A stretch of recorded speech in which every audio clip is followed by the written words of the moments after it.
Okay, I am going to share my screen and we're going to walk through some PowerPoint slides. I'm going to show you some things, some resources that are available on the web.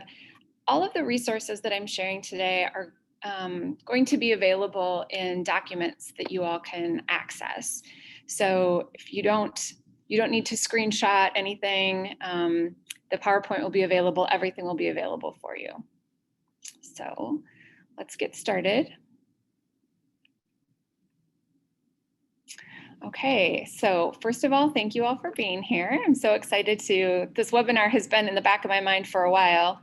So I'm so excited to be doing it.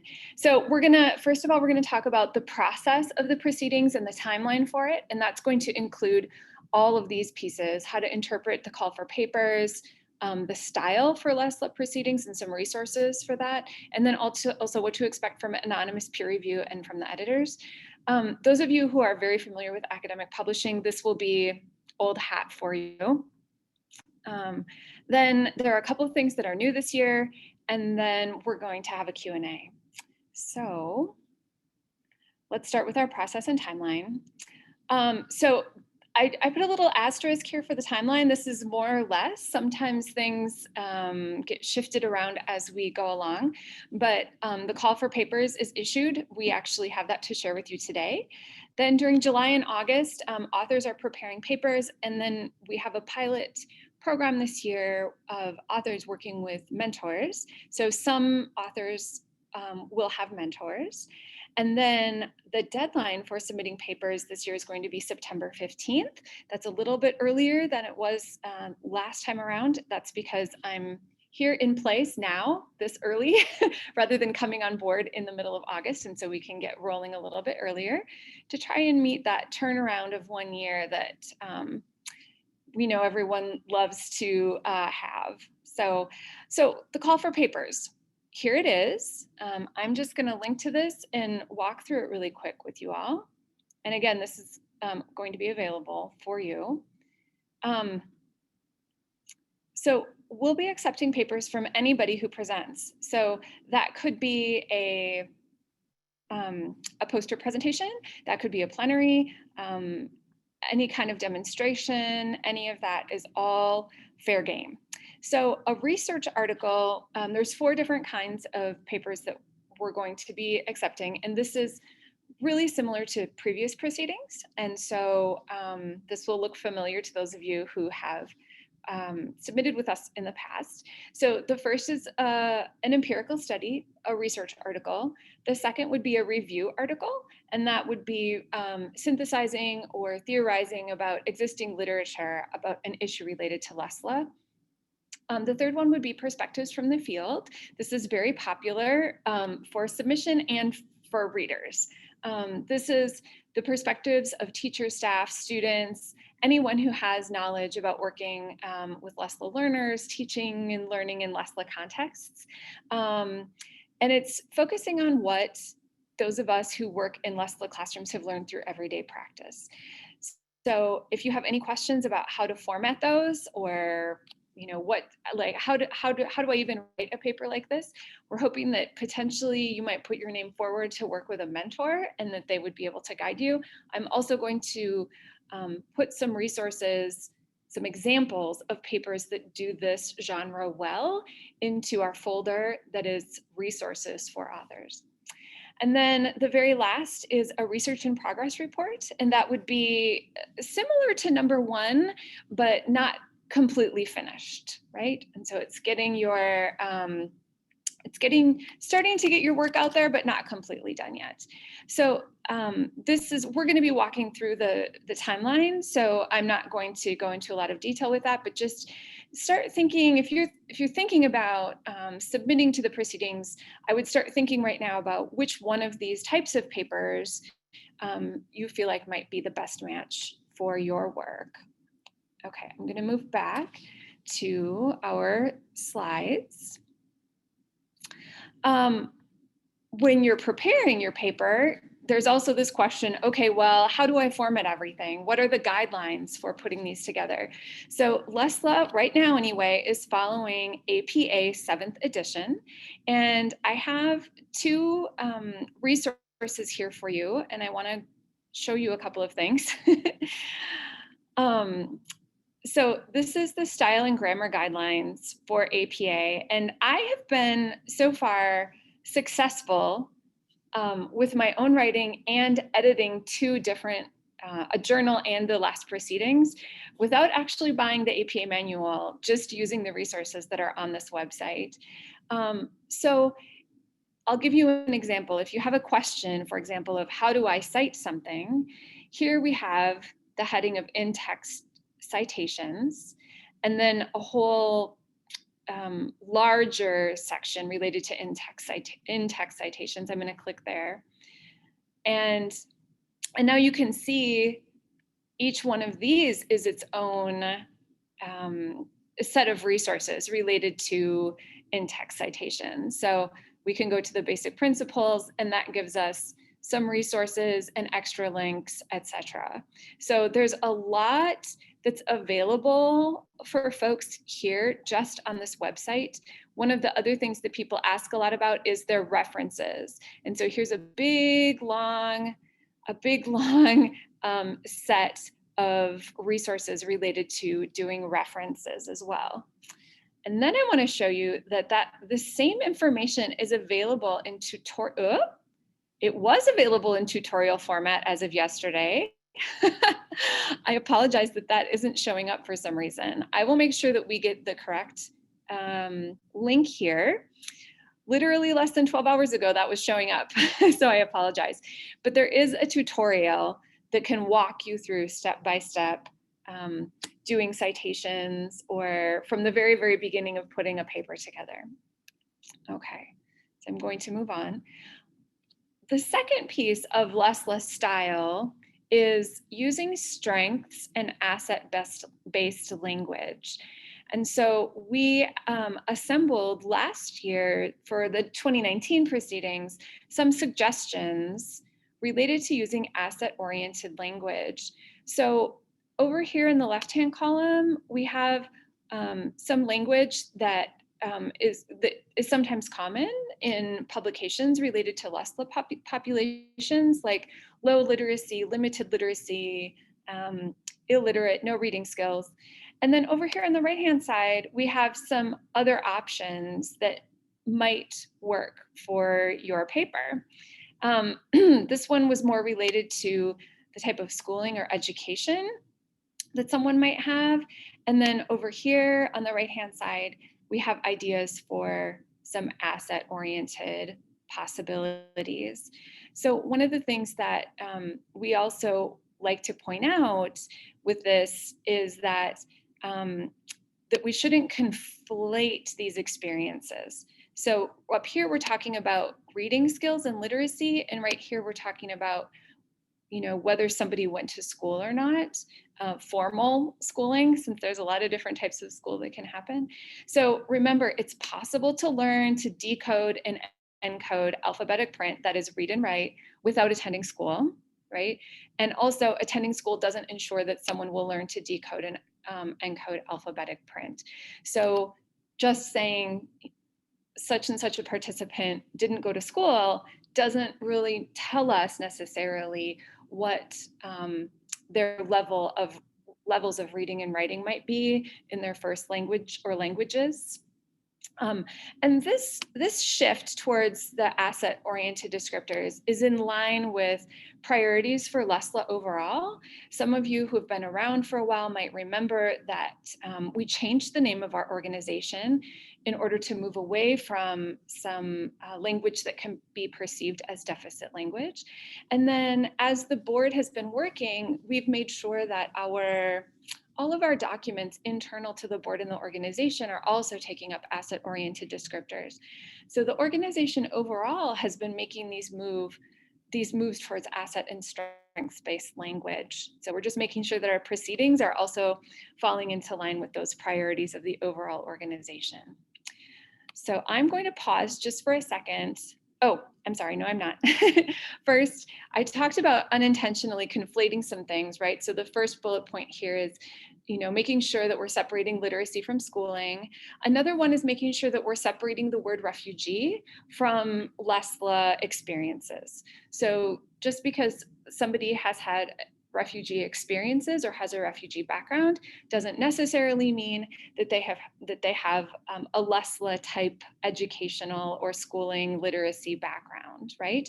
So there are many, many refugees throughout the world who are very highly educated. So we need to make sure to not use that word as a stand-in for LESLLA experiences. And then schooling and education are not always necessarily the same thing, right? So one of the examples that I give to folks is that all societies do the work that they need to do to educate young people for what they need to be able to do in that society, as long as everything is working according to how it should be working, right? So for example, when I worked in Minneapolis, my first experiences with working with LESLLA populations were with Somali background students who were all adults. And I had students that were in their 50s and 60s and 70s, a couple of whom were very, very successful farmers and who owned thousands of acres and rented out land to other farmers. And they were very successful economically and otherwise. And when they came to the school that I worked at, they were learning to hold a pencil for the first time in their lives. So those individuals were educated according to what they needed to do to be successful in their context, right? So education and schooling, and they hadn't been to formal schooling, right? So education and schooling aren't necessarily the same thing. So this is where I wanted to pause because I see that there have been a couple of questions or maybe a couple of comments in the chat. Let's see. So that's just been Patsy. Patsy gave us the tutorial, the correct website. Thank you, Patsy. I appreciate it. No problem. Yeah. Okay. Do you want me to drop the link to the CFP or would you prefer to wait? You can drop it if you would like. Okay. So the next stage in the process, for about a month, the editors will review the papers that come in and ensure that they're ready for peer review. And then we will send the papers to peer reviewers, anonymous peer reviewers, via the journal management system. I'm going to talk about that in the management system in just a second. Or some of the papers might be returned to authors for additional revisions before they're sent out for anonymous peer review. And I'll talk about that a little bit more in a minute. Then we're giving peer reviewers about 8 weeks to carry out their reviews and to submit their reviews back to the editors. And then giving the editors just a couple of days to read those reviews and then send the papers and the reviews back to the authors. So as we're talking about the anonymous peer review, what some people call blind peer review, I've been working to change my language around this so that it's reflecting more sensitive language, which is why I've been shifting from blind peer review to anonymous peer review. So we're talking about this anonymous peer review process. So what are anonymous peer reviewers really looking for? So they're not looking for grammar and commas and colons, etc. They're looking at content and substance and the contribution that your paper is making. So they're looking for strengths and gaps in each part of your paper and in the overall logic of your paper. So this next example that I'm going to give is an example from an empirical paper. So that would be type number 1 of the genres that I shared a little bit earlier. But every type of paper has some version of these components to a paper. So when we think about an academic paper, the major parts that we're thinking about is the literature review and the theoretical frames that are being taken up, the RQ or the research question, right? The methods of data collection, methods of data analysis, findings and implications. So these are the major parts. So within the literature, the reviewers will be looking at the structure, the content, the rhetorical style, does the argument make sense, right? In the research questions, they're going to be looking at, is this research question answerable? Is it a research question? Or maybe sometimes people pose research questions that are actually interview questions, right? So do the research questions make sense from the literature and the theories that were put forward? On the methods of data collection, are they a logical fit for the research question and the theoretical frames? So you're starting to see a little bit about how all of these pieces aren't just their own pieces, but they actually all connect and fit together. Moving to the methods of data analysis, is the analysis a match for the data collected? So for example, if we decide that we're going to do interviews, it's unlikely that we're going to perform a statistical analysis. Now that's an extreme example, but even within qualitative work, there are certain types of analyses that go along with certain types of data, that go along with certain types of theoretical frames, right? And then our findings, do the data that are presented support the findings? And the implications, are those a logical extension of the findings? So those are the kinds of things that anonymous reviewers are looking for in the papers. Okay, so we're now around mid-December, and ideally papers are back in the hands of authors now. And so authors have about 6 weeks to make revisions based on the peer reviews, and those authors who are working with mentors would have their mentors provide support for that revision process. And then around February 1st, authors would submit their revisions back to editors via the journal management system. So then for about a month, we have editors reviewing the revisions and then routing papers either to copy editing, like they're ready to start going into what we would call pre-press in academic publishing, or back to the authors via the journal management system for further revisions. In my experience, it's very uncommon, not just for LESLLA, but in all of the academic publishing that I've been involved in, it's very uncommon for things to go straight to copy editing after one round of anonymous review. Usually there's a little bit more back and forth between editors and authors. Occasionally things go back to an anonymous reviewer again. With LESLLA, we haven't done that, but if, for those of you who might be, working in submitting to other outlets, don't be surprised if your paper goes back to anonymous reviewers, and even different anonymous reviewers, a second or a third time in the process. Okay, so you get the paper, you got the paper back. Now what? Now what do I do? So making a table, and I have an example there that I'm going to show in just a second. Making a table with a plan to address all of the revisions, and then I highly suggest a timeline and a division of tasks if you are with an author team. And if it's your first time submitting, I encourage you to do this in a small team of 2 or 3 people because it makes it a lot easier bouncing ideas off of people. So I want to show you a couple of revisions tables of my own. So this is a more low-key one. This is from a publication that I did a couple of years ago. And what I did was I took all of the comments that were provided to me and I put them in this column. And then I said what my revisions were. So I wanted to show you a pretty low-key version of what this can look like. Let's see. So these are pretty easy things for me to address, right? So I was doing a paper that drew on the language experience approach, and one of the reviewers said, did they follow the Keenan model? Actually, family literacy is what this is related to. Did they follow the Keenan model? It sounds like it. If so, you could mention that parenthetically. That's a very, very easy comment to address. Or I'm not sure what this term means. Very easy to address. I wanted to show you one that's a little bit more complicated. This is from a paper that just came out. Now I don't know when. I've lost track of time with all of the pandemic. Let's see.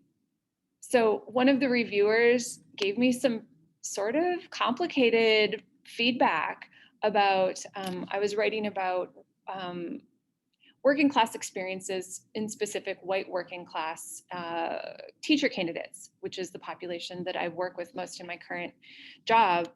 And the reviewer was encouraging me to theorize in a little bit more nuanced way about how I was talking about that. And so I copied the entire comment here, and then I explained how I addressed that comment. So if anybody wants to see these, I can make these a little bit more vague and anonymous, and I can make these available via the author resources. So you can see how I did that. However, what I have done for everyone is I created this template so that you can just sort of a graphic organizer, if you will, just sort of plop in your title, the date, don't include your author name or other identifying information because we're doing anonymous review, and then just plop in the comment and then how you addressed it, okay? Keeping in mind that addressing comments doesn't mean that you have to do everything that a reviewer says, but if you don't do it, you need to explain why you didn't do it, okay? Hey, Nicole, I wonder if we could pause. You did have a question in the chat. Yeah. Monica asked, is the table of comments and revisions mainly for your own purposes, or does it get sent to someone? Yep, so it gets included when you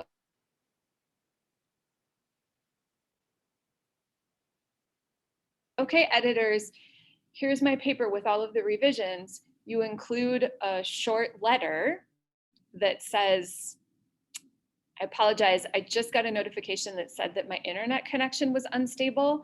So if anything needs to be repeated, please feel free to let me know. You bounced for like 3 seconds. You're good. Go ahead. Okay, fantastic. So you submit your paper with all of the revisions, and the journal management system likely will include a spot for you to include a letter. And so it's very common to send a letter, very short, that says something like, you know, thank you to all of the anonymous reviewers for their helpful feedback. I'm attaching a table that delineates all of the changes that were made. So I haven't gotten into the guts of our journal management system yet, so I'm not exactly sure what that looks like step by step, but it's standard to address revisions in this way. Okay, so you've got that graphic organizer, and you've got a plan to address and a timeline and a division of tasks. And then I think it's important to ask something that I ask myself when I'm going through this process is this realistic with everything else on my plate or on our plates? Sometimes it's not. So what can you do? Well, one thing that you can do is you can change the order of authors. I have been involved in a couple of projects where we changed the order of authors or the order of editors. Usually the idea is that in our field anyway, this isn't true in every field, but in our field, the person who is the first author has done usually the most work on the paper. And so if that person can't take the lead in shepherding the paper through, making sure all of the people that are contributing to the paper are doing their parts, then maybe it makes sense for them to be second author or third author, right? So maybe somebody else has more time and they can be first author. Another option is to bring on another author. So I have heard from, I haven't personally done this, but some mentors, they submitted a paper and got the review back, and the review said that they needed to switch up their analysis. And they went, you know what, we really do. We agree with that feedback, but we don't know how to do this analysis. And so they brought on a statistician to help them with the analysis. And so then that person, because that person was helping with the analysis, that person became another co-author. And now it doesn't have to be that you actually see any kind of gap. It can just be, we need another person to help move us forward. If you're working with a mentor, you might ask if your mentor is available to co-author with you, and then they would take a more active role in moving the paper forward. Another option is to take the review and run. So this happens as well. Getting feedback from anonymous reviewers is precious. The feedback, when it's done well, that feedback is really precious. And you can take that feedback and use it to strengthen your paper and submit it to a different outlet on a more relaxed timeline. A proceedings has a specific timeline, just like a special issue of a journal has a specific timeline. And journals that come out quarterly or biannually, etc., you can submit to them on your own timeline. So that's another option.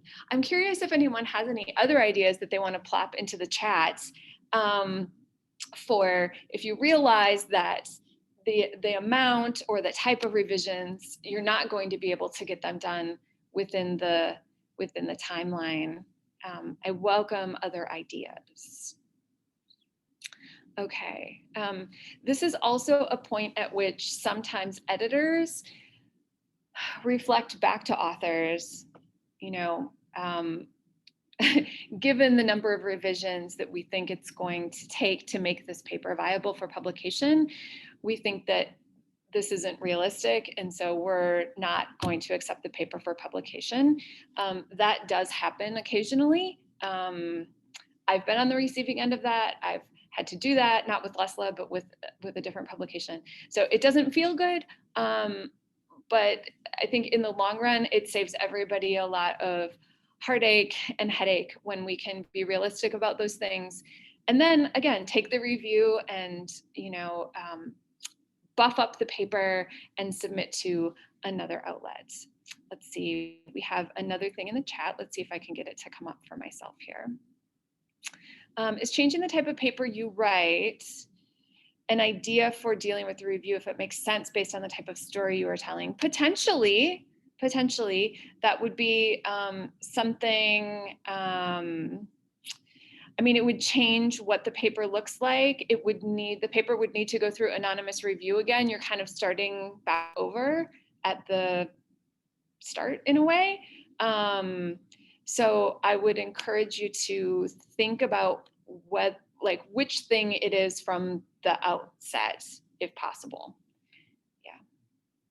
Yeah. Okay, so then the next thing is, between March and May, ideally the editors get all of the papers together, typeset them, copy edit them.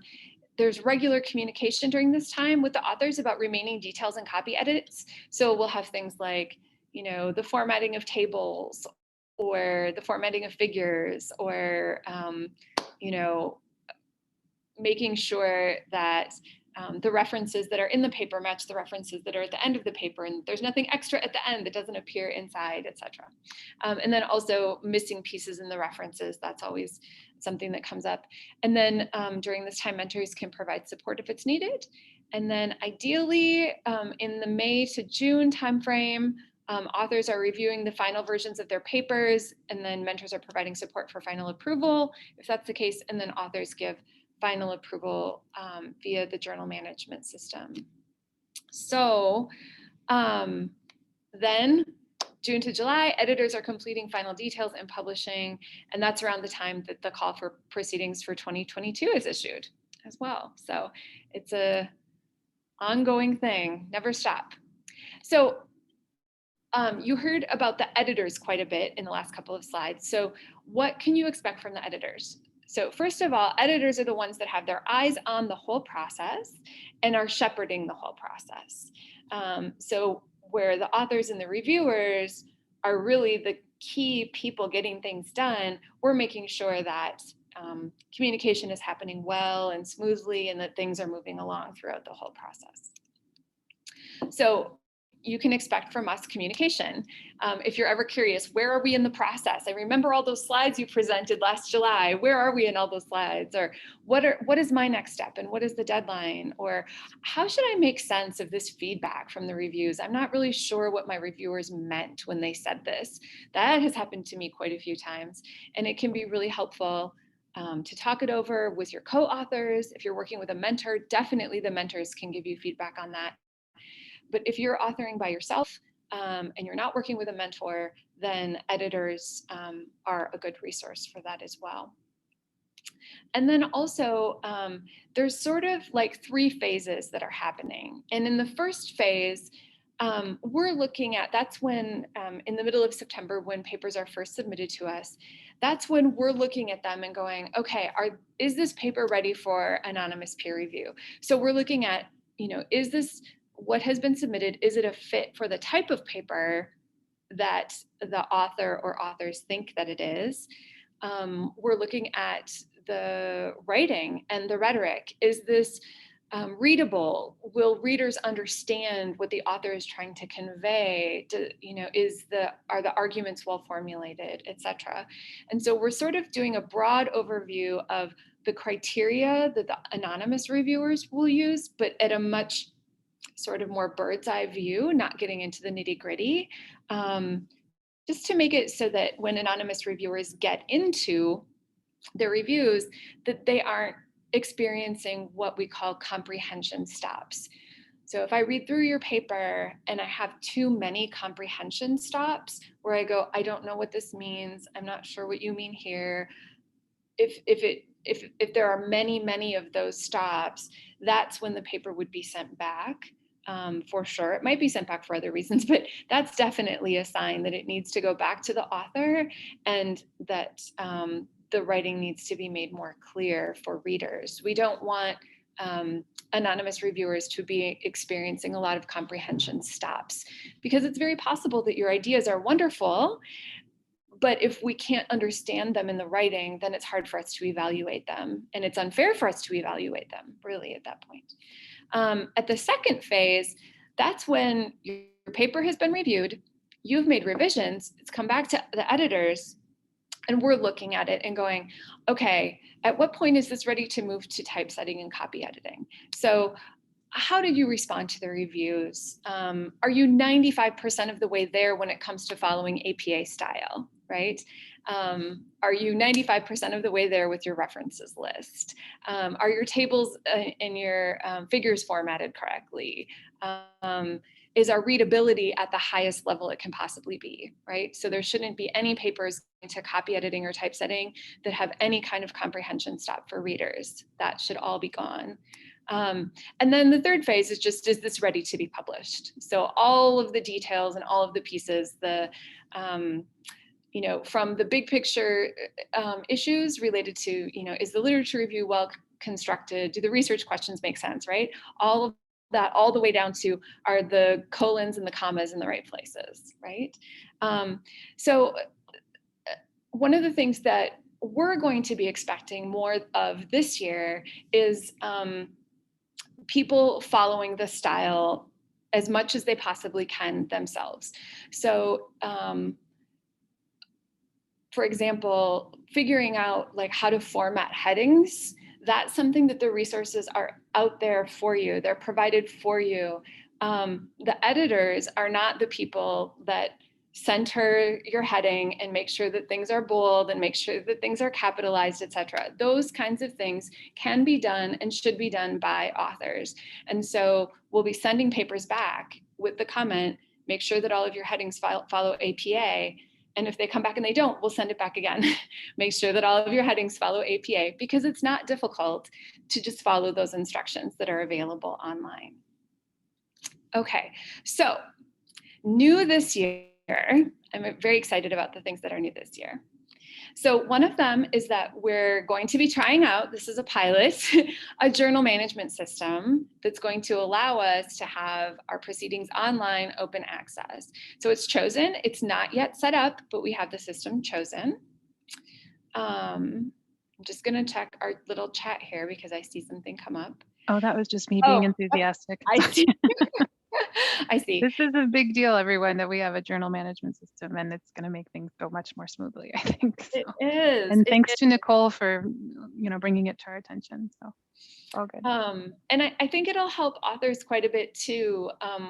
It can, as editors, when we have, 8, 10, 15 papers that are all in various stages of review, and we're getting everything via email, it can be very challenging to keep track of what version we're on, especially if there's more than one editor working on the paper, etc. So we really think that using the system will help us keep track of who has the paper, where is it in the process, and I think that will help if it streamlines it for us as editors, I think that will help authors as well. So another thing that's exciting about this is that papers will be able to be indexed. So that means that when people go into libraries and search certain databases, and I need to get a list of the databases that will be indexed, the papers will pop up, which means greater visibility for your work and for the LESLLA research base overall. Right now, if somebody wants to access our papers, they need to, first of all, know that LESLLA exists, and then they need to access our website or find us on Amazon or something like that and get our proceedings papers off our website. So all of our proceedings are freely available online, but they're not indexed through libraries. This will change that.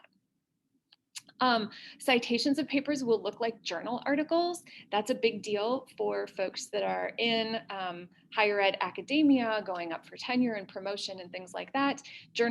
Things that are journal articles or look like journal articles are much easier to make a case for them having gone through anonymous peer review, which is the gold standard of review. So this will be exciting for academic folks. Another new thing this year is we're piloting a mentoring program.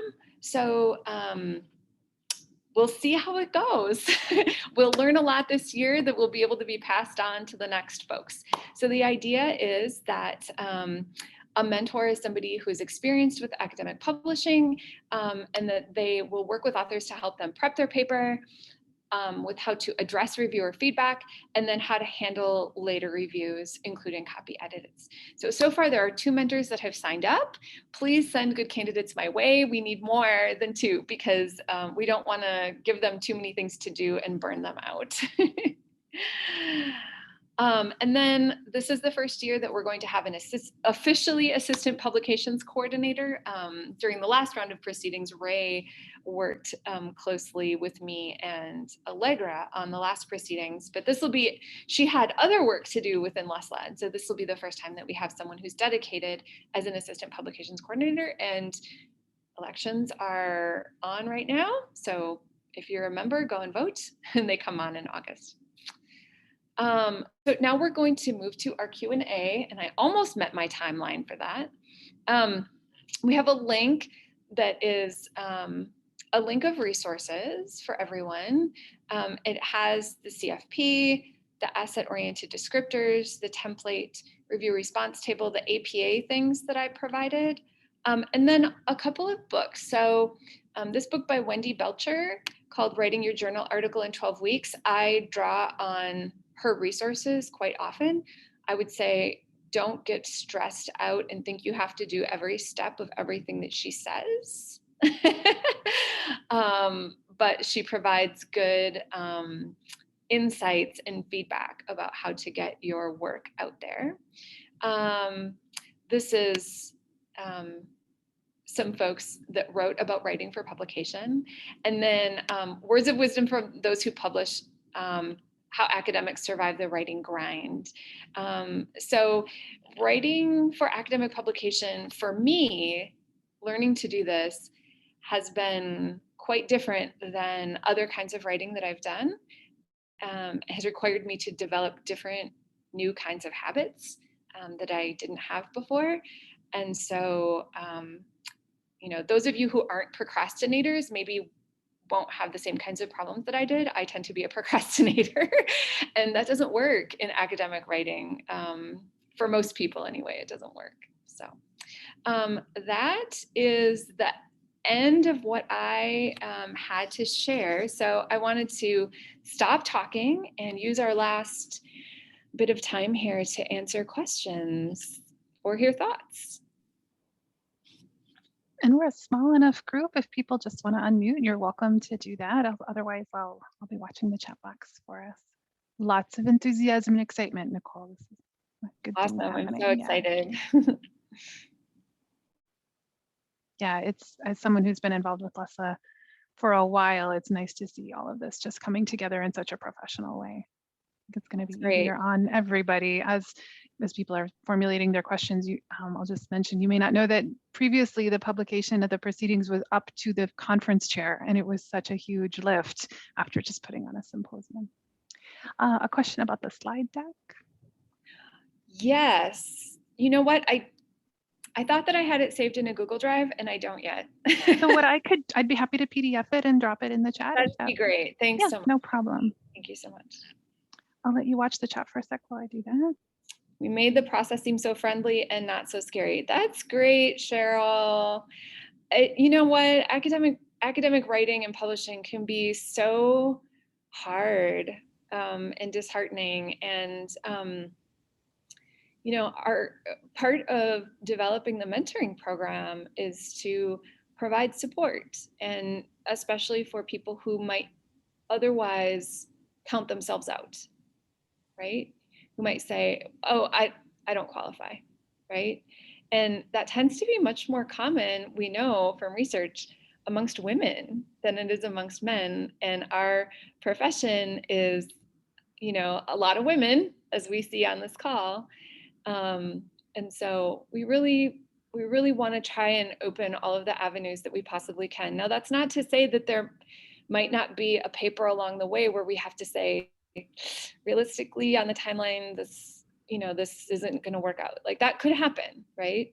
But it's really, in our process, it's really a last resort. So we've also had situations where authors themselves self-select and say, not right now, this isn't the time. And that's completely understandable. I've done that, right? I was actually invited, I was invited to contribute to a special issue of the Modern Language Journal, which is like top. And I got into it. I started writing my abstract. I got feedback on the abstract. I was like, uh-oh, I don't know if I'm going to be able to do this. And I looked at everything else that was on my plate and I was like, you know what? I'm going to withdraw now before I get too far into it. And I did. And the editors said that they were sad and, but they understood. And it happens all the time. It's not a big deal if you decide that it's not the right time and you need to withdraw the paper. So. We did have a hand up from Monica. Go ahead. Yes. I don't really have a question, but I just wanted to say that I really like understanding the expectations and knowing like what to expect over a year of it, because I think I am not experienced very much at all in this kind of writing and this kind of work. And so in previous times when I've tried, I didn't have realistic expectations about how long it would take and how much work it would be. And when I've had reviews, I've been like, oh, wow, that means I have to do stuff that I never thought I was going to do. So it's just really good, I think, to have that kind of expectation set out and go, oh, okay, well, that was not a bad thing. Do you know what I mean? Like, that's a good thing. You've got something good to say and you've got more to do to get it out. Anyways, I don't know what that was all about, but I just wanted to say I really appreciate the expectations and putting this all together. So thank you for this, Nicole. It's great. Yeah, sure. Yeah, it can be kind of overwhelming. One of the pieces of advice that one of my mentors gave me was to read through the feedback from reviewers and then set it aside for 24 hours. And if you need more than 24 hours, give yourself 48 hours. Like whatever it is, until you can read it, like sort of in an emotionally detached way. Give yourself 3 days if you need it. And then sit down and then create the table. And whatever the comments are that are sort of emotionally triggering, leave those. Like start addressing the things that are easy to address. Do the low-hanging fruit. Really the low-hanging fruit first. And then if there's something that after, you've got 6 weeks in this process, it might end up being longer, who knows? But that's just sort of a draft timeline. If there's something that continues to be like really emotionally challenging, talk to co-authors about it, talk to a mentor about it, reach out to an editor, right? Be like, and you don't have to say it's emotionally challenging or triggering. You can just say, I'm struggling with this feedback. Do you have any ideas for how to address it? And you can say, in the back of your head, you can be saying, do you have any ideas for how to address it without setting my hair on fire? Like, because it can feel like that sometimes. I've had more than one paper when I get the feedback, I go, yeah, I'm just not gonna be able to do this. And then I push through and it's fine. And it leads to other wonderful things. So, you know, sometimes that happens and sometimes, you know, other things happen. So just a note, I dropped the PDF in the chat, but it's rather large. I wonder if that's why it's not opening for some people. But then I did drop a link to it too, so that you can just grab it from Google Drive. So Great. hopefully Thanks, people can access Patsy. it. Yeah, no problem. Thanks, Patsy. I don't see any other hands up. What other questions do folks have? Got a powerhouse of LESLLA people here. I'm just looking at these names. Wow. I have a question. Hey, Kate. I'm not affiliated with an academic institution because I work at a community organization. Mhm. Do you have recommendations for accessing the things we would normally be able to access through an academic library system when we're on the outside of the system? Is there anybody who's outside of the system who has good feedback for that? If there isn't, I'll tell you what I do, but. I'll tell you what I do, but I'm in the same position kind of as you are, as you, Nicole. I just tell friends who do have access and let them find stuff for me. Yeah. I actually, at one point, because my library isn't as robust as I would like it to be, I was very spoiled at the University of Minnesota. Ever since I left University of Minnesota Access, I've been at 2 other universities since then, and they haven't been as robust. And so, you know, when there's something that's missing for me, I can go through my university librarian, but that could take a month, right? And if I'm in the middle of writing a lit review, I want to read that paper right now. And so I will ask friends like Patsy recommended, who I know are at better libraries. And at one point, I had a friend who was close enough to me who loaned me their lock-in. So, for the record, for the good of LESLLA, I'm happy to look up anything at Hamline University and send it your way. I have zero moral problems with that. So just let me know what you need. I'll send you the PDF. Yeah. Going back to Monica's comment, I wanted to share something that happened this week. Somebody reached out to me and said, hey, I'm in the middle of writing this paper. You know, I was brought on to give a teacher's perspective. I'm struggling with this specific sentence. I'm not sure if I need to cite it or how to cite it. I know it, you know, from experience.